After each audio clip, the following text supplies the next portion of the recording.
Hey guys, let me tell you, I'm sure everyone by now has heard of the Stephen Twitch Boss incident where he apparently committed suicide. And this has rocked the world, whether you knew him, whether you've seen him on TikTok, whether you followed him on The Ellen Show, his career. The one thing that I've heard everyone say is, how could this happen? He seemed so happy. He seemed so happy.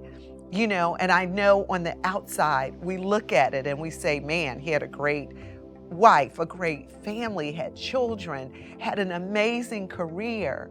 How could someone with so much even think about hurting themselves? Think about leaving their family. Think about leaving their children. And, as the founder of Launching Deeper, I really felt compelled to weigh in on it. We don't always weigh in on everything, but I really, really felt compelled to weigh in on it. Because as a young person, I suffered from really deep depression.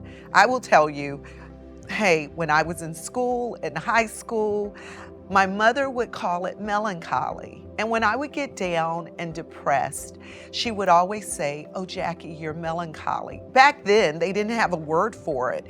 They didn't talk about depression. And when people said someone was depressed back when I was younger, you really thought they were maybe crazy or, out of their mind. You didn't associate depression with everyday people functioning their everyday jobs, going to school.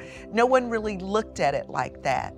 And if you did feel the way I was feeling, people didn't even know what to call it. I know, like I said, no one said, Jackie, you're depressed.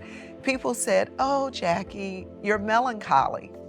And I will tell you, that word didn't really seem that heavy.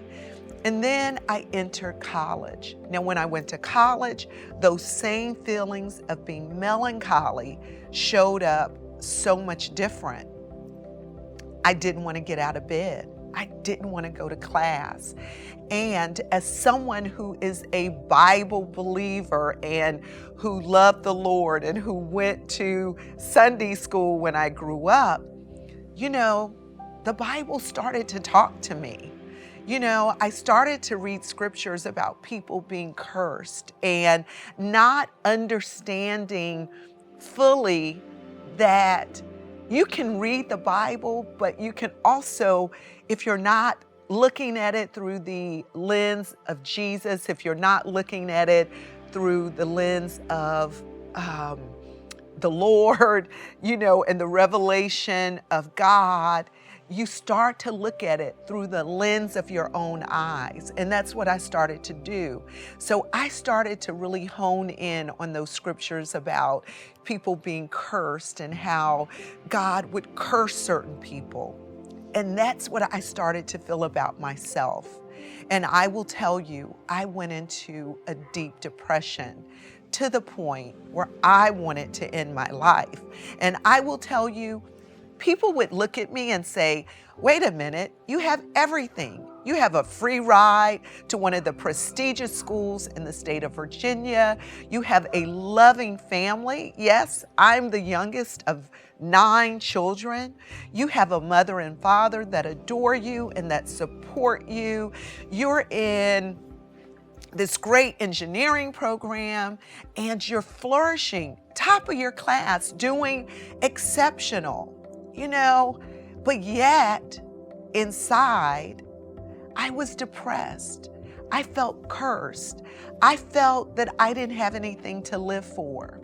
So I just wanted to weigh in because a lot of times people looking on the outside, it's hard to explain when you make a decision to end your life.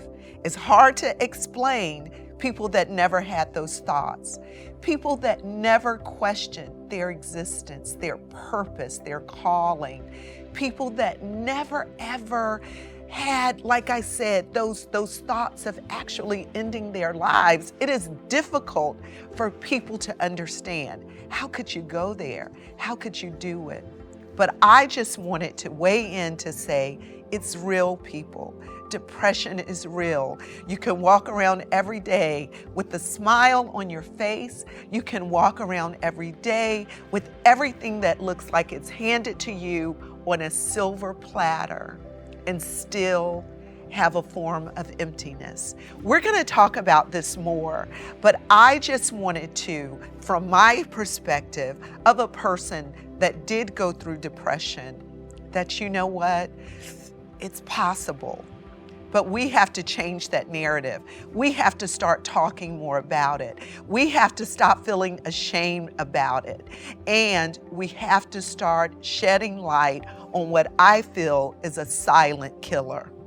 So our hearts go out to the family, to his parents. Our heart goes out to everyone that was connected to him. Our heart goes out to his children and to his wife. And on behalf of Launching Deeper, we just want to say that we love you guys, we care for you guys, and we are going to lean more into mental illness, mental wellness, and as we continue to launch deeper, we want to also look at that side of things. So thank you just for hearing from me and my perspective on what happened with Stephen Twitch Boss. Much love to family and to friends.